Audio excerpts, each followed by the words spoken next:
Bueno, mis queridos, hoy nos toca la lectura de la presencia mágica en inglés, capítulo 5, el Gran Mandato. Nos vamos a contemplar en el tubo de luz, activar nuestro cinturón electrónico, comenzar a contemplar nuestro corazón como un gran sol oro.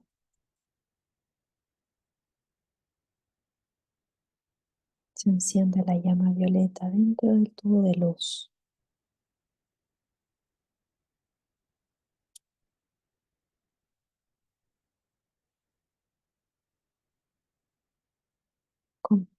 Visualizando y sintiendo nuestro cuerpo envuelto en una destellante luz blanca.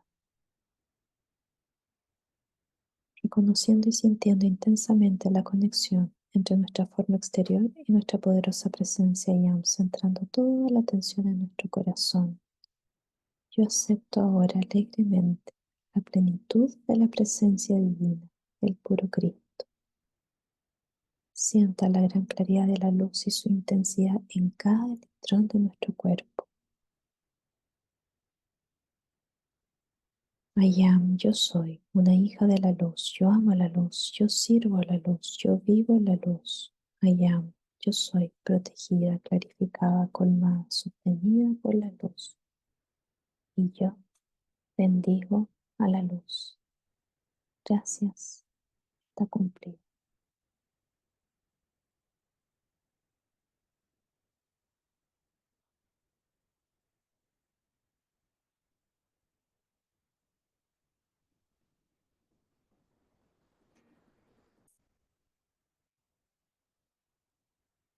There is one point that real students and those who wish attainment should know unmistakably, and that is concerning desire. No one can ever attain mastery over human creation and the ascension by an attitude of desirelessness, because without desire for attainment would not be possible. Remember forever that all constructive desire is God in action in you. For if desire were not within the God principle, manifestation would never have taken place. Until the Godhead desired manifestation, it could not come forth. The activity of desire is the forward-moving or expanding motion of life itself and can never be dispensed with. Life is perpetual motion, and the sustaining of that activity is all constructive desire. However, be careful that you discriminate between desire and human appetite, for they are as far apart as light and darkness. Appetite is but an accumulation of energy, qualified by human feeling, through the formation of habit in the sense organism only, and has nothing whatsoever to do with desire within God's life. For all that abides within life is pure, perfect, and constructive.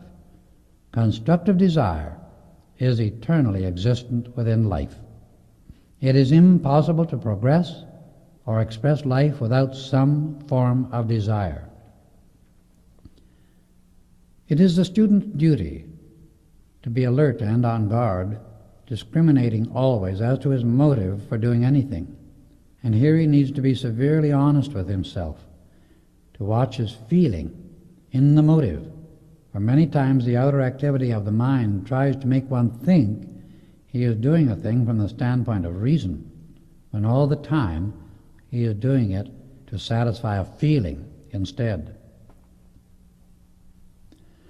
As yet, the majority of the race are but creatures of feeling, for it controls them 90% more of the time than does the wisdom of the mind. That is why they are principally creatures of physical appetites, instead of God-directed masters of circumstance and dominion. Until the student takes his feeling body in hand and definitely controls it by the love, wisdom, and power of his mighty I Am Presence, he cannot and never will be dependable, nor can he make permanent progress to freedom. The mighty I Am Presence stores its force in the emotional body or feeling body, and depends on this energy to accomplish the fulfillment of the perfect divine plan of life. Everyone knows the difference between a constructive and destructive idea, and the difference between the feeling of love, peace, and calm, and that of discord. So the simplest mind, even a child, innately knows the difference between the divine way of life, a God desire, and the human appetite for self-gratification. We are commanded to choose the divine way of life, and if we do not compel the sense appetites to obey that command, then we must suffer, experiencing chaos and destruction until we set our own world in order, so that it blends with the great, orderly, harmonious movement of the whole. When one wishes to give way to his own feeling of resistance, rather than still that feeling and replace it by peace, he destroys himself, mind, body, and world, because the law is that whatever discordant thought and feeling is sent forth by a human being, it must first vibrate through the brain and body of the sender before it can reach into the rest of the universe. After swinging out, it begins a return journey to its creator. While coming back, it gathers more of its kind, and that becomes the accretion of which the individual's world is composed. This is the law, and it is immutable. When the great life energy within the physical body is used constructively, the result is the greatest possible joy, happiness, and accomplishment, not only to ourselves, but to every person, place, condition, and thing we control. Then the mighty I Am Presence, through the vehicle of the personal self, manifests divine love in action. And the firmer and more concentrated the attention, the more powerful the action, and the more marvelous the results. Now, all go to your well-deserved rest. The all-powerful illumination and infinite peace of the Most High God attend each, for I shall have much to say to you at the close of our work tomorrow night. Let everyone remain in his bath not less than 15 minutes. It will be especially prepared. Then there will be food awaiting you. With my peace, strength, and love, I enfold you. And to your own mighty I Am Presence I commend you all. Good night. We went to our respective chambers and found everything aglow with the vivifying life of the mighty I Am Presence. The very atmosphere was charged with the pure electronic light. Upon entering my bath, I was delighted by the very living presence within the water. It was like the magic caress of the mother of all life. Every atom in my body was quickened into that radiant peace that passeth all understanding. When we were ready for the meal, we stood before the mirror and scarcely knew ourselves. Each looked and felt glowing and radiant. Our repast was heavenly, and after finishing it, we retired at once. At 5 o'clock the following evening, we were awakened by the beautiful tone of the etheric bells sounding through our chambers, and we noticed that the radiance of the light about us was much more dazzling than usual. It had been so quickened within our own bodies that its radiance emanated from our hands with great vividness. The food provided was of the rarest quality and was like concentrated essence. There was a creamy golden liquid that seemed almost like liquid light. As we partook of it, I said to Rex, "You know, some unusually powerful experience must be about to take place, and we are given this liquid so the body will not be burdened with unnecessary substance." As we finished, a small crystal tumbler about the size of a wine glass appeared on the table before each, and with it came a slip of paper on which were the words, "Drink without fear." The substance in the glasses looked like pure electronic energy. I picked up my glass and drained it without stopping. At first it seemed as though my being would never stop expanding. And then came a sense of being lifted to tremendous heights. I thought I was going to lose consciousness, but I did not. I soon became adjusted to it, and then I looked at Rex and saw him standing in a flame of blazing light. His eyes were closed, and his body swaying as though about to fall. I started towards him, and the words flashed before me, "Have no fear." Presently he opened his eyes, and as he looked at me, 2 rays of light streamed through them. It was an amazing experience. It was fortunate indeed that we did not fear. In a moment, the bell sounded, calling us to the crystal chamber. As we came to the large doors, they swung quietly open, and the most ravishing music greeted us. At the organ was seated the most beautiful, masterful presence I have ever seen or imagined, and another, its twin ray, sat at the piano. No words can possibly do justice to those harmonies, for the music reached into the very depths of one's soul. We were not aware anyone else was in the room until the music ceased, and then we realized that 10 of the ascended masters stood in our midst. Just beyond them were Nada and Pearl, enveloped in a brilliant light that extended around them for about 3 feet. Another glorious flood of music followed, and suddenly, in the midst of it, we all turned toward the door. Our beloved Saint Germain and Daniel Rayborn entered, with a beautiful Lady Master between them. As they came in, the music ceased, and Nada and Rex exclaimed, "Mother!" The next instant, both were clasped in her arms. In a few moments, Rex came to where I stood, and putting his arm around me, drew me to his mother, saying, "This is our wonderful friend who came to us a few weeks ago. We could hardly love him more." "My dear son," said his mother, "I have observed much that has taken place, and I am quite as grateful as you for such a true friend to my loved ones. I join the family in the great love which they extend so sincerely. I see you reciprocate it radiantly. May God's choicest blessings, love, and illumination enfold you always." All came forward and extended greetings like one beautiful, happy family. We suddenly felt an intense vibration, and looking up, we saw the master, who had been playing the organ, floating near the ceiling above us. It really seemed as if we were in the etheric realms instead of in the heart of a mountain on the earth. Presently she stood on the floor beside us. We were presented to her as Daphne, the child of light.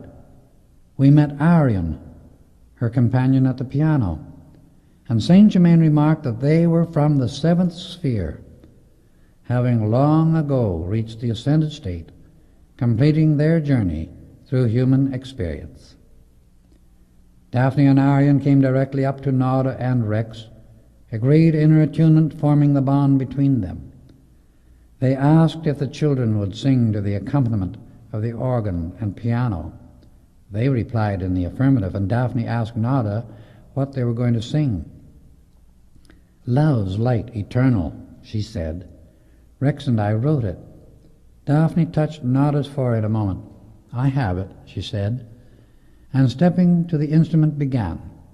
The children's voices were splendid before, but now there was a new power and beauty that was wonderful. Even the ascended masters expressed their appreciation. Someone asked Nada's mother to sing, and from the moment she began, a thrill of joy filled every heart as she poured out her great love to bless all through the song. It surely was the glory of heaven poured out upon earth in a shower of happiness. It was at this point that Saint Germain asked us to come into the electrical laboratory. When we had assembled around the atomic accelerator, he requested each one who had not raised his body to follow in turn and take his place in the chair, beginning with Daniel Rayborn, Pearl, Rex, Nada, and myself. "The mighty I Am Presence within each will tell you when to leave the chair," he instructed, "as no word should be spoken while the raising process is in operation." Daphne took her place facing the chair, and Saint Germain directly opposite. Rayborn seated himself, and a dazzling blue-white light blazed forth crystal clear. In perhaps 10 minutes, his flesh looked perfectly transparent. Slowly, a current of vivid blue moved up his spine and met the combined currents of the pineal gland, pituitary body, and the base of the brain, forming into a dazzling golden light, encircled by the most vivid blue I have ever seen. Then, by the very power of his own light, he arose and stepped forth from the chair, and as he did so, he seemed to float rather than walk. Pearl took her place in the chair. In less than 5 minutes, her form completely disappeared, so dazzling was the white light. This lasted possibly 10 minutes before she emerged from it. As she stepped down from the chair, the light followed, as if to caress her. Next came Rex. At first there was a glow of soft rose light, gradually changing into gold blue and then an intense white, with a glorious tint of blue still remaining. His form did not entirely disappear from view, but in about 10 minutes he stepped down from the chair, his eyes ablaze with the light of the mighty I Am Presence. Nada seated herself, and instantly the light became a dazzling sun, and her form completely disappeared within its wondrous glow. Presently she seemed to float, so lightly did she step from the chair, and rays of intense light continued to dart forth from the upper part of her body for some time. Lastly, I took my place. I felt 1,000,000 points of light pierce my flesh, as the greater force from within the electrons was released through the atomic structure. At first, I wanted to jump right out of the body I was using and claim the full freedom of my mighty I Am Presence. Soon, I became adjusted to it, and then a feeling of the most joyous exaltation filled my entire being, a sensation no words can describe. I poured a mighty love to humanity, and a prayer that all might be ready to receive this same glorious illumination, because no one can recede once they have entered into the light in this manner. In this tremendously exalted state, I consciously sent forth the mighty power of divine love to bless and illumine humanity more powerfully than I had ever conceived possible. If 75% of mankind could understand, be raised to this marvelous state, and consciously send forth the mighty power of divine love for 7 days, the earth and all its inhabitants would be transformed. There would be no more selfishness, hence no more strife. Would to God that day were at hand now. Our beloved Master asked us to return to the crystal chamber. We did so and found the exact number of chairs for those present, placed so they faced the eastern wall of that wondrous room. Saint Germain stepped to a cord hanging upon the wall and pulled it. The wall covering drew apart and disclosed a polished surface about 12 by 20 feet. This he explained as a cosmic mirror in which any individual having reached a certain height of attainment may see his complete series of lives, the cause and effect of his conscious activity, and how the gradual process of mastery is attained. Then, seeing the divine plan of his future, he will understand how to cooperate with the great cosmic forward impulse, and so tremendously increase his power of service and usefulness, by consciously expanding the love, light, wisdom, and power of the mighty I Am Presence through himself. 5 of the chairs had been placed directly in front of the center of the mirror. In these, Saint Germain seated Rayborn, Pearl, Rex, Nada, and myself in the order mentioned. I ask you all to keep your eyes closed, he said, except the one whom I shall indicate to do the observing, and at no time allow yourselves to speak. I will speak the name of each one in turn as the preceding one finishes. I wish you, he said, indicating me, to follow the observation throughout, because you are here to observe and understand all that transpires, so this knowledge may be given to the world. The others are here for their own individual growth. I am only permitted to chronicle fragments of the impersonal activities of what was revealed. As each one's name is pronounced, the Master instructed, he is to throw his own soul's light into the mirror, hold it there unwaveringly, and calmly observe the results, no matter what appears. Daniel Rayborn. Immediately, a spot of sapphire blue light appeared upon the milky white surface of the mirror and steadily expanded until it became crystal clear. Then Saint Germain explained, life after life appears, some in very great detail, others showing the terrific struggle of the outer self against the certain advance and expansion of the great inner light. This may be retarded, but never prevented from attaining its ultimate eternal victory and dominion. In some cases, century after century and life after life pass with but very little progress because of the stubbornness of the outer self. When it becomes weary enough of the husks of existence, the unreality of things, and earnestly and gladly calls to the mighty I Am Presence, then all barriers disappear, and its great inner light is enabled to express more and more perfection. Thus at last is full mastery attained. The screen revealed Rayborn's experiences, including even those of his present life and our recent association. You see, he went on, an extension has been granted to this good brother until he has finished certain outer work, and the children are through school. These extensions are only given where it is possible to raise the atomic structure of the physical body into the electronic. When this takes place, he will be united with his beautiful twin ray, the mother of Rex and Nada. Then will they reveal their true service through the mighty magic presence of the I Am, as their radiance grows brighter and brighter. At an appointed time, they will come forth with their ascended master authority and serve in their visible, tangible, ascended bodies, holding positions as great teachers of the light in high governmental offices, being direct messengers of the most high living God. The surface of the mirror returned to white, and Saint Germain said, pearl. A violet spot of light appeared, expanded, and covered the mirror with a wonderful radiance. The entire action was very different. Out of the many lives shown, there were only 3 in which the outer self rebelled against the light. Both masculine and feminine embodiments were revealed. Many times she was a very earnest teacher of the truth to humanity. In one, she was an eye-witness to the crucifixion of Jesus. In another, she watched the burning at the stake of Joan of Arc.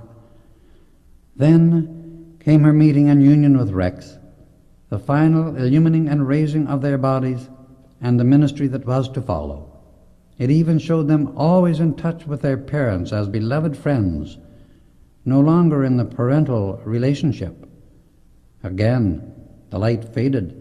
The surface of the mirror became white, and Saint Germain said, Rex.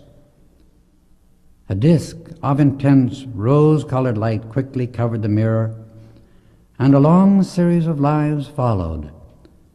These gave also both masculine and feminine embodiments. In 3 of them he was a great teacher of the truth of life. Many times he was an officer of importance in large armies.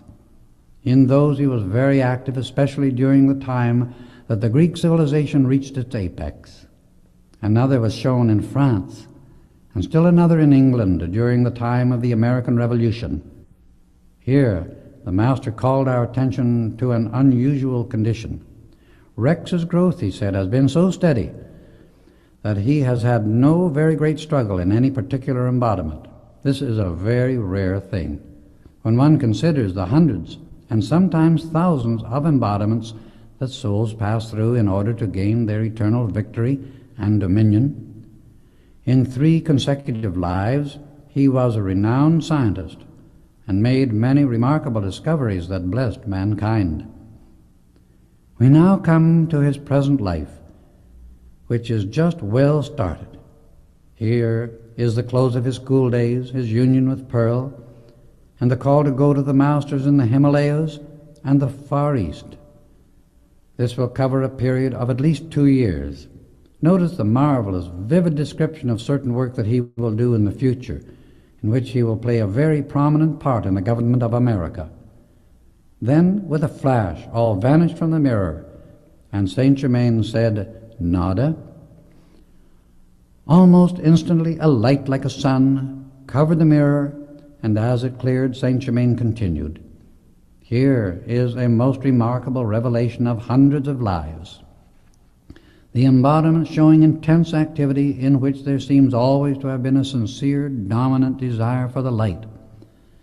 In the particular life now being revealed, it shows the meeting between Nada and Bob Singleton, when they were together on Atlantis. At that time, he was a nephew of one of the great master rulers. In another, Nada was a priestess in Egypt. In the one now being shown, she was a daughter of an Arab sheikh, and for many lives has been under my care and instruction. This is her present life, showing our meeting, her contact with Bob, and the sudden end of her schoolwork. She will take up definite cosmic work, which Bob is not quite ready to do. Notice, as he awakens fully, the great light that blazes forth. Then they will become great teachers of divine wisdom. As you see, Bob will raise his body as well as the others with the assistance of the ascended masters. Their future work from the ascended state is beautiful indeed. Saint Germain next spoke my name. Instantly I threw my soul light upon the mirror, and a revolving light, like a great diamond in the center, quickly expanded to the outer rim. Far back in the past, I saw my real self, the mighty magic presence of the great I Am, utilizing one body after another through a long series of lives. 2 of these were on Atlantis, one as an engineer of mining and aerial navigation. As the second came on the screen, he explained, "In the last Atlantean embodiment, for the first time since going forth into incarnation, you came into contact with your twin ray. In Egypt, you are a secret teacher of the one God. In Rome, you are a centurion during the life and ministry of Jesus, closing that embodiment in what is now Great Britain. Again in England during the 12th century, and the following life was in a feminine body in France. Now comes your present life, again in perfect union with your twin ray. This goes into the distant future when, in the great family of ascended masters, you will still minister through divine love to those on earth, assisting in their upward progress. The blessing of divine service is a great privilege, but remember always that your first service, the greatest service that can possibly exist, is the complete acknowledgement and acceptance of your mighty I Am presence, the mighty light within and above you. I wish you all to remember especially what I am about to say on service, for it is one of the most misunderstood subjects. Many people consider various things as service, which in reality are not service at all, but mere slavery to the human creation of themselves or others. The performance of physical acts for gratifying and satisfying of the limitations of the human self is not service, never was and never will be. That is slavery to human creation and the treadmill of mankind's limitations. Please clear your minds once and for all time completely of that idea as a concept of service. I tell you frankly and truly, it is not. One of the ascended Lady Masters has said, "The first service for any of mankind is praise and adoration of the God Self, the great Master within each individual.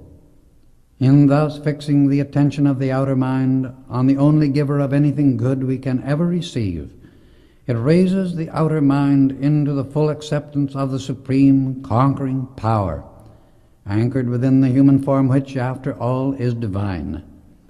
If, in man's service to man, he failed to hold his attention fixed on the supreme source of love, wisdom, and power, then he has failed in that service to a large degree. If in the quest of things in the outer senses, he becomes so occupied that the conscious attention becomes fixed on the manifestation instead of the supreme presence that produces it, then again he has missed the mark.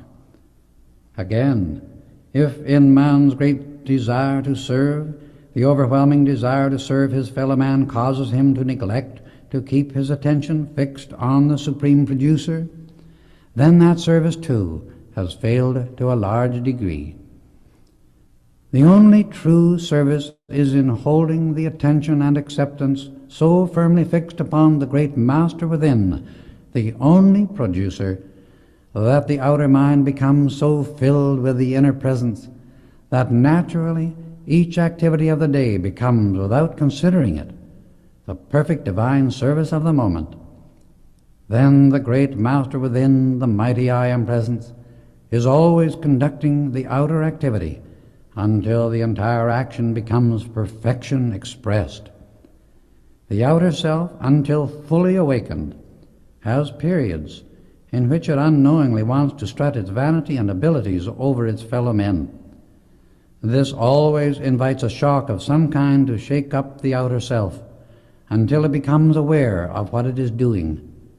Then it wildly looks about for its source of power, which it has either forgotten or willfully pushed aside.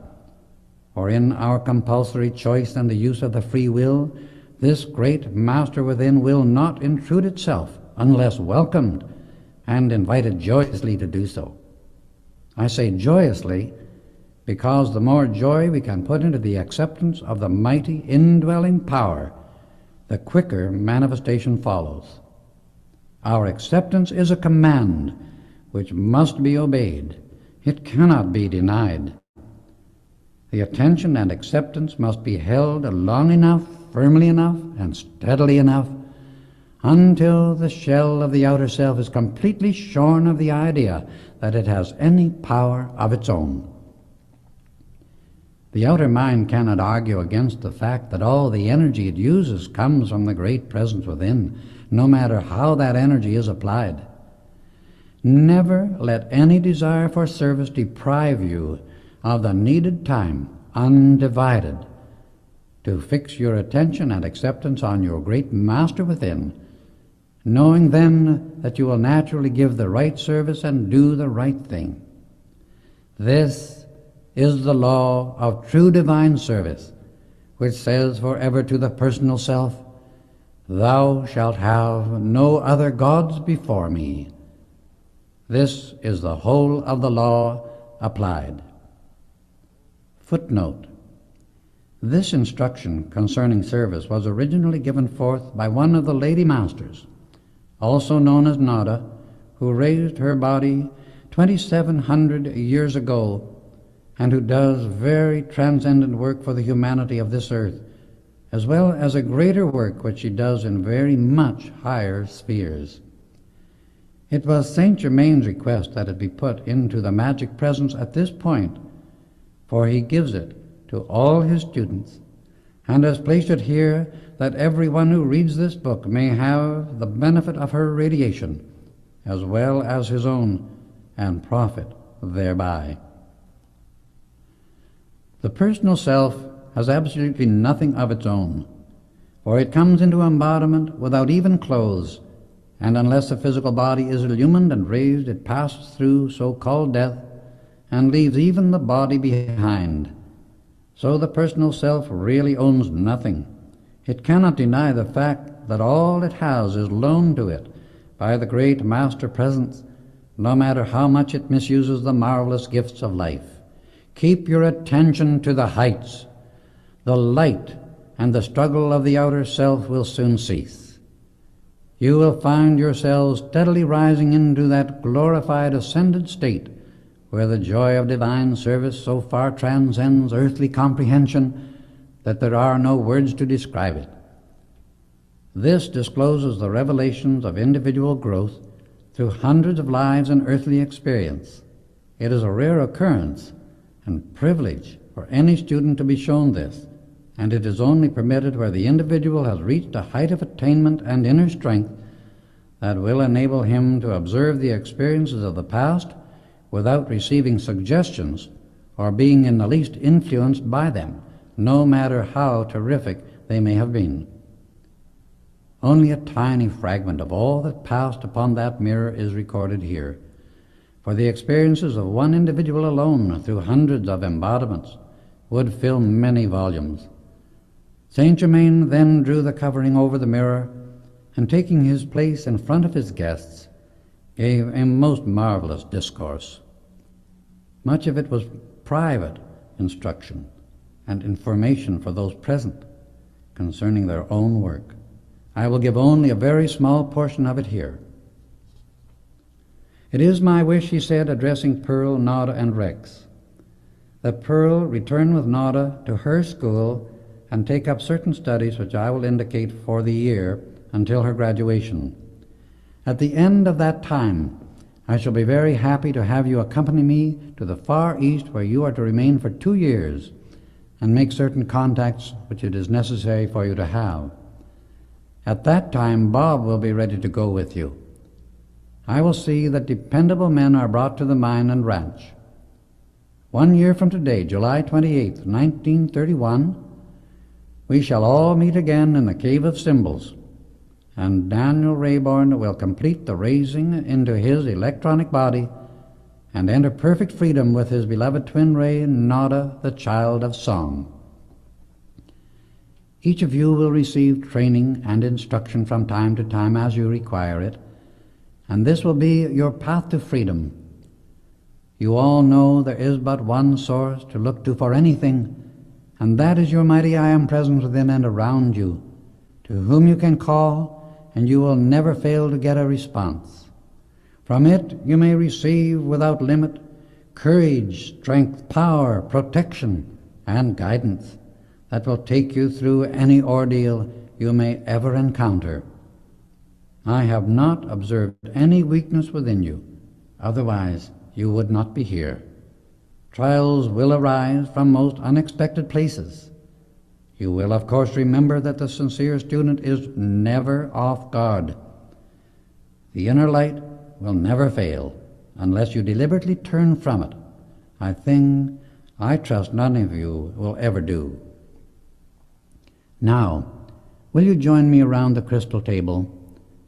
We still have another service to render our beloved brother Bob. When all were in their places, he asked Nada to call Bob with the inner light. In about 10 minutes he stood on the table before us. Rex extended his hand, and Bob stepped lightly down and clasped Nada in his arms. She led him forward and presented Bob to her mother, who had returned to the audience chamber with Daniel Rayborn. She looked at him steadily for a moment, and with the sweetest smile held out her arms and embraced him. As she did so, the light within her blazed forth with such intensity that their bodies were hardly visible. "My beloved son, in whom I am well pleased," she said, releasing him, "I congratulate you both on this discovery and the love that enshrines your divine union. The greatest blessing my power of the ascended state can give enfolds you both forever. Always remember that pure, unselfish love and devotion form the open pathway to the ascended state." Nada asked Daphne and Arion to play again, and they assented.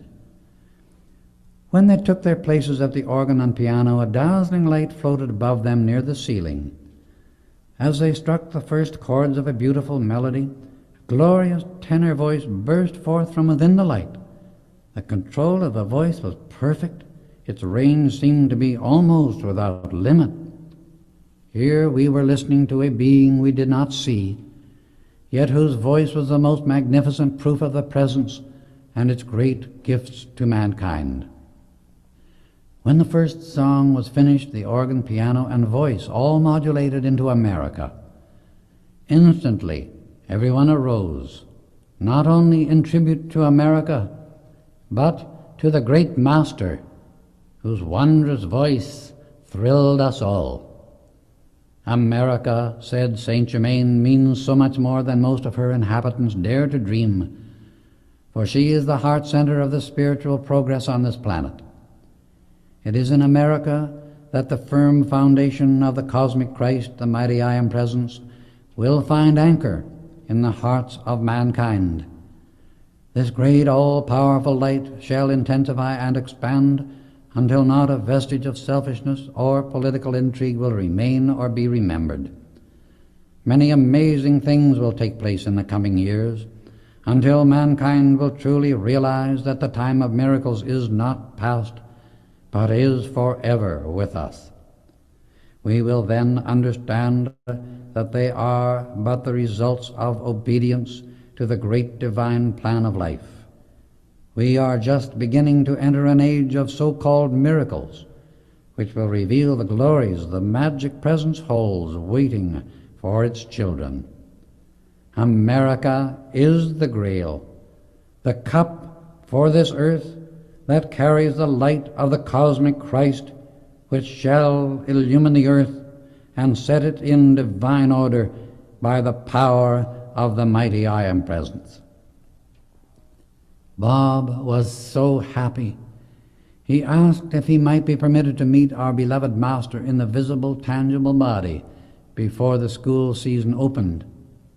And Saint Germain replied, "It may be sooner than you expect, for your blessed friends will be at the mine shortly, and I will meet with you all at that time.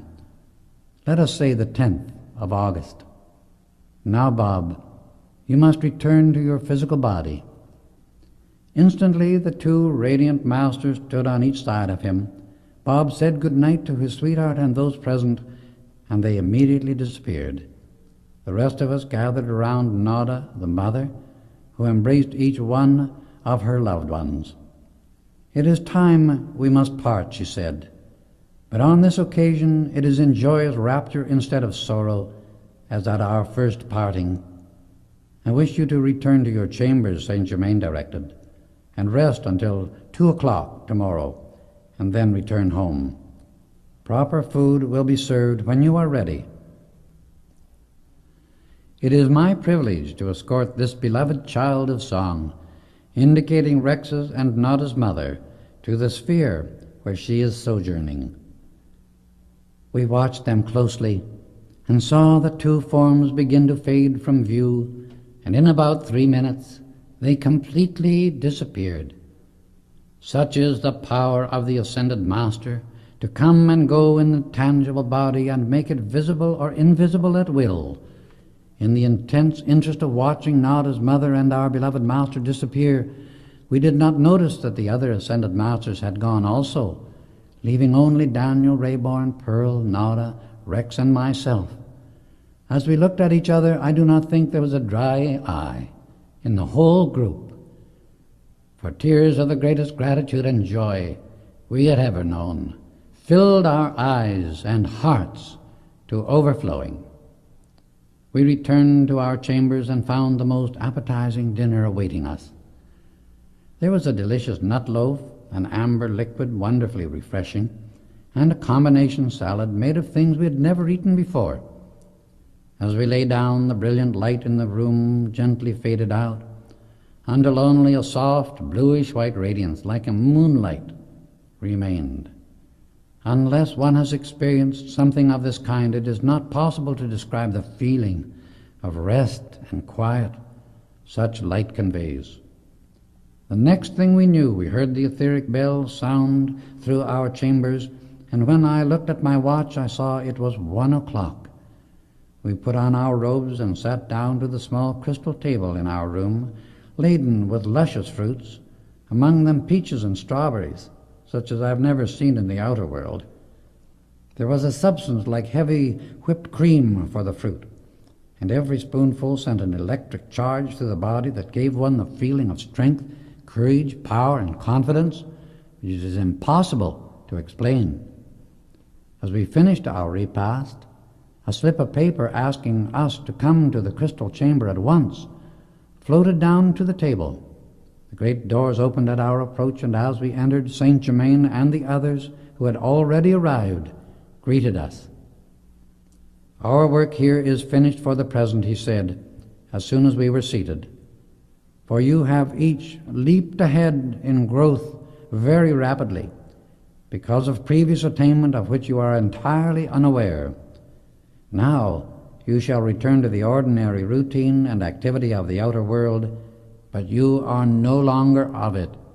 Never again will the vibratory action of your minds and bodies be lowered to the point where they were before you entered the cave of symbols 3 days ago. Your friends will see and feel the change, but will not know its cause. They will always be restrained from asking personal questions. You may now wear your clothes of the outer world, but always keep your robes, as they are for your meditation and communion with the ascended masters. I have my own way of keeping in constant touch with you.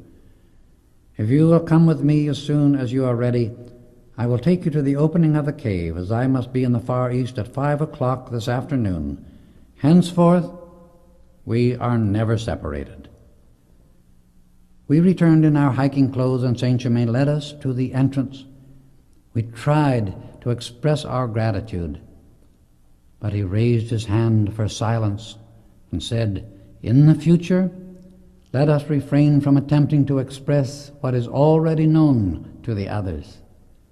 We, I trust, have gone beyond the need of human conventions. I know the great love and gratitude in your hearts. My own love and gratitude is just as great as yours, that you have found the way into eternal light, freedom, and perfection.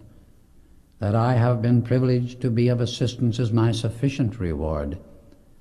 All is at the command of the magic presence within you, the mighty I Am presence of the universe." As he ceased speaking, his body grew less dense, became dim of outline, and finally disappeared completely before our very eyes. Our love and gratitude to beloved Saint Germain is boundless and eternal.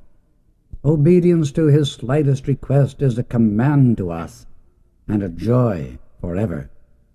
He has helped mankind so continuously through the centuries that all in this world should give him every possible cooperation. Chapter 5.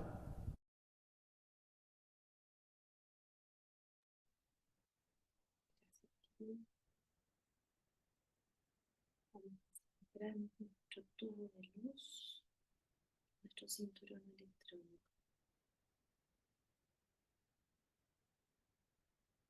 Visualizando y sintiendo nuestro cuerpo envuelto en esta destellante luz blanca,